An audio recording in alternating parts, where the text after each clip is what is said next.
Now Republicans are coming out against ranked choice voting, which is pretty cool. It's awesome. I mean, it's like anything and everything. The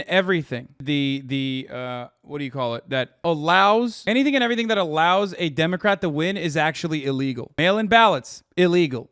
Like anything that gives a competitive edge to the Democratic Party, even if it's on accident. Because mail-in ballots were great for Florida. Yeah, here Will Menaker had a good take on this. Ranked choice voting, a scam to rig elections. The popular vote, scam to rig elections. Registering voters, you better believe that's a scam to rig elections. Counting votes in an election, buddy. Don't even get me started. Tom Cotton straight up is like, ranked choice voting is a scam to rig elections. 60% of Alaska voters voted for a Republican, but thanks to a convoluted process of ballot exhaustion, which disenfranchises voters, a Democrat. Just say it, fucker. You just want voting to be illegal for Democrats. Counting votes, that's fraud, brother. In this system, if you fail to rank all candidates, and many voters would, as they've been voting for one candidate for decades, your ballot will effectively be thrown out during the elimination process. He's just trying to explain away an opportunity. How did they lose with 60%? It's called a split vote, because even if it wasn't ranked choice, that would mean that there's 2 Republicans on the ballot and would still end up with a loss, with an electoral loss for one of those Republicans. Both of those Republicans. Republicans are now coming out against ranked choice voting, which, if I'm not mistaken, didn't impact them at all up until this election. And I think they were in favor of it originally. Former Governor Sarah Palin, a Republican, and former State Representative Mary Peltolta, a Democrat, were the top 2 vote getters in August 16 primary to replace former Representative Don Young, who died in March. But because neither top 50% of the first place votes, it will be the ballots of those who backed the third candidate in the race, Republican businessman Nick Begich III, that determined the outcome. The path from open primary to ranked choice results. Alaskan voters in 2020 approved an overhaul of the state's election system. Sorry, this is a new thing. Moving to a ranked choice voting system. They voted for it. Oh, I mean, here, we can do a ranked choice voting explainer too, if you want. Queen Lion of the Animal Kingdom is displeased. She recently introduced elections for the office of king using the first past the post voting system. While her realm started out as a healthy democracy with many parties running candidates for king, it quickly devolved into 2-party rule, with the citizens not liking either one, but trapped within the system because of a problem called the spoiler. There are plenty of countries that do ranked choice first past the post voting, ranked choice voting. It is a system in which, like, you literally rank who you want. And if neither of your candidates, depending on, well, the one in Alaska, if neither of your candidates hit 50%, then they factor in your secondary ballots, like your second choice. And that's it. Elections in Alaska now start with an open primary, which candidates of all parties compete for. And all voters are allowed to participate, casting their ballots for the one contender they prefer. The top 4 vote getters, regardless of party, advance to the general election. Then in the general election, just voting for one of the top 4 candidates, voters rank their preferences in order. They are allowed to rank candidates 1 through 4, but are not required to do so. Voters could instead choose only to rank their preferred candidate or only rank their top 2. If no candidate receives more than 50% of the first place votes, then the ranked choice system is used to determine the winner. The method and the math. First, the Alaska Division of Elections eliminates the candidate with the least amount of first place votes. The votes that had gone to that candidate are then assigned to the second choice listed on those voters' ballots. If no candidate is top 50% of the vote at that point, then the Division of Elections would go through a second round of tabulation. Then they go to the 4th place candidate, would have been already eliminated. And then the second round, the 3rd place finisher is also eliminated. And when that person is eliminated, they look at their second votes, their second choice voters. Sounds like Europe. Gross. Exactly. Gay and communist. Those who rank 3rd or 4th place candidates would have their votes assigned to the highest ranking remaining candidate on their ballots. It's like not that complicated of a system. For example, a voter who ranked the 3rd place finisher first, the 4th place candidate second, and the 1st place candidate third, and the 2nd place candidate fourth would in this round have their vote assigned to the 1st place candidate. Tabulation is a computer process that will be completed almost immediately. Simplifying matters in the House special elections is the fact that there were only 3 candidates on the ballot. A 4th, independent Al Gross, had finished in the top 4 in the June special primary but dropped out afterwards and did so quickly enough that the state election officials removed him from the ballot. Instead, a small number of write-in votes could have second place contenders. Amazing visual of what happened in Alaska. Like, those guys still ended up giving a load of votes over to Palin and she still lost. Do you understand? So Begich voters were cutting it close between Palin and Begich anyway. And if this was a 3-party, if this was literally just a regular, not first past the post type open election, if it was an open If this was an open, like a jungle election, right, then they would have lost anyway by a gigantic margin, as a matter of fact, by an even larger margin. Do you understand? So what Tom Cotton is saying is really stupid, because Peltola, sorry, already got 75,000 votes. So Republicans should be more mad that they split the votes between two Republican candidates instead of first past the post. Sorry, is winner takes all. I might have said it incorrectly. Yes, this is ranked choice voting, not first past the post. I might have said it wrong. I'm sorry. If this was first past the post, then Peltola would have won anyway. She would have won regardless, because the problem here in this circumstance that there is ranked choice voting, the problem here is that there were two Republican candidates that split the vote. So Republicans are mad that Republicans took a L by splitting the vote. It's just, I don't know what to say. Well, maybe if it wasn't ranked, some Bagish voters wouldn't have had their votes go to Peltola or Palin, since you have to reconsider voting strategy. Sure. But you also have to understand, they didn't even split the vote. You could have voted one for Republican as number two and then for the other two. But they did that already. They did do that. But a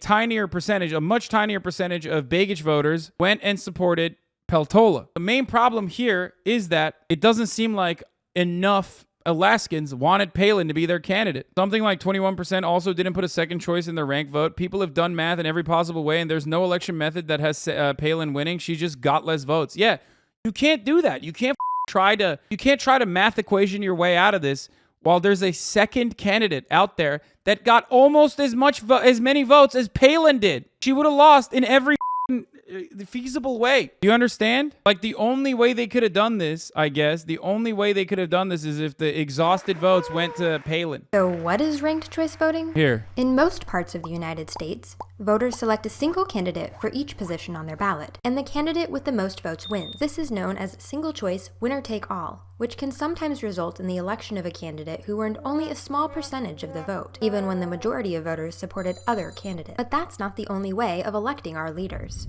Ranked choice voting is another voting method which allows voters to rank their candidates in order of preference. In a ranked choice voting election, a candidate needs to earn more than half of the votes to win. All first choices are counted, and if a candidate has a majority, then they win, just like any other election. If not, the candidate with the fewest votes is eliminated, and voters who picked that candidate as number one will have their votes count for their next choice. This process continues until a candidate earns a majority and is declared the winner. Let's look at an example. Here, you select orange as your first choice candidate, yellow as your second, pink as your third, and green as your final choice. The first choices are counted. Yellow earned 35%. Why is this presented like a kindergarten lesson? Because that's what Republicans need. A kindergarten lesson on ranked choice voting so they can comprehend it. Most Americans, actually, not even Republicans, like most of you need that shit too. Let's be real. Orange 21%, pink earned 28%, and green earned 16% of the vote. Because nobody won more than 50%, the candidate with the fewest votes is eliminated, and voters who picked him as their first choice have their ballots count for their second choice. This continues until a candidate receives more than half of the votes, or 50% plus 1. So what are some of the benefits of ranked choice voting? Ranked choice voting provides more choices, allowing more than two candidates to compete without fear of splitting the vote among like-minded individuals. Sometimes voters feel pressured to vote for the lesser of two evils. Ranked choice voting allows people to vote for their favorite candidate, not just against the candidates they dislike. With ranked choice voting, we see more positive campaigns and less negative advertising.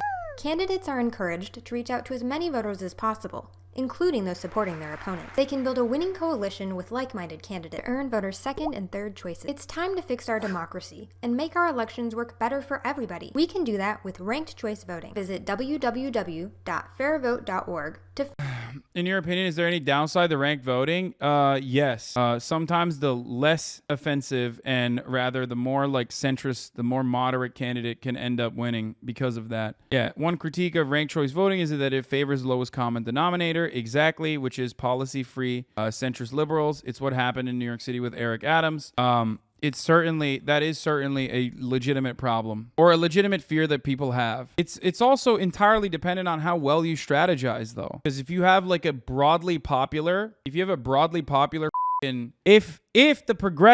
most progressive person is the most popular and maintains the plurality, then it's good for the progressive, because a lot of centrists will have to cave and side with the progressive voter. They're not going to vote defensively against the progressive voter and then go from like a moderate centrist to a right-wing psychopath, right? However, in places like liberal safe havens, for example, in liberal safe havens, the moderate voter, if they have the largest base of support, then, you know, it's going to be difficult. I mean, that's always going to be the problem with democracy. Anyone that's popular enough will win. However, at least this removes the spoiler effect and allows for multi-party systems. Yeah. It's still the most feasible path for a progressive third-party candidate to be elected. Yeah, but there are additional complications. It has to be like an open primary. This is one of the reasons it would be so good in Canada. NDP has the highest favorability rating. Can you explain why a centrist winning would be bad?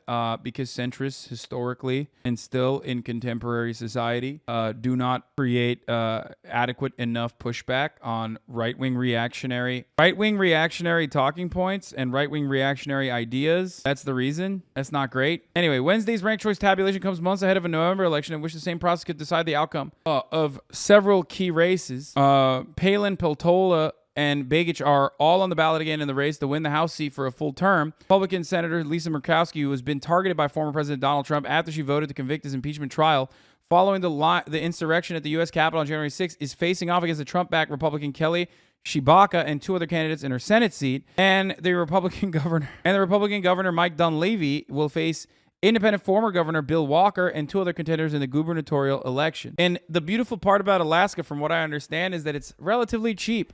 If you recall, we talked about this 2-3 years ago almost, like when this death first occurred. Alaskan elections are a gimme.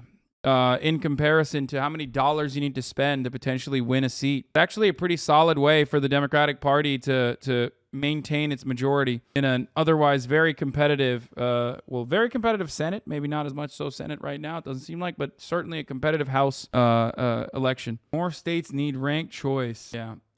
So that's where we're at. In Alaska, they have leave the voting machines unlocked in case there's a bear nearby. What? Okay, I'm not going to look at this alternative voting systems by Prime, okay? But yeah, of course, Tom Cotton is lying about this, and the reason why Tom Cotton's lying about it is because he's a liar and because a Democrat ended up winning. In third place? But what's really funny is Sarah Palin, not realizing that she lost the election. Voting. Yeah. When it comes down to second and third place votes, that's going to decide who's going to win. I mean, really? Alaskans want Joe Biden and Nancy Pelosi voting. Yeah. She at first couldn't comprehend that she lost, which is understandable. And then was like, wow, really? Alaskans want Joe Biden? Yeah, I mean, it turns out they want Nancy Pelosi. Seems like they nailed Palin. There's that wonderful bit of news there.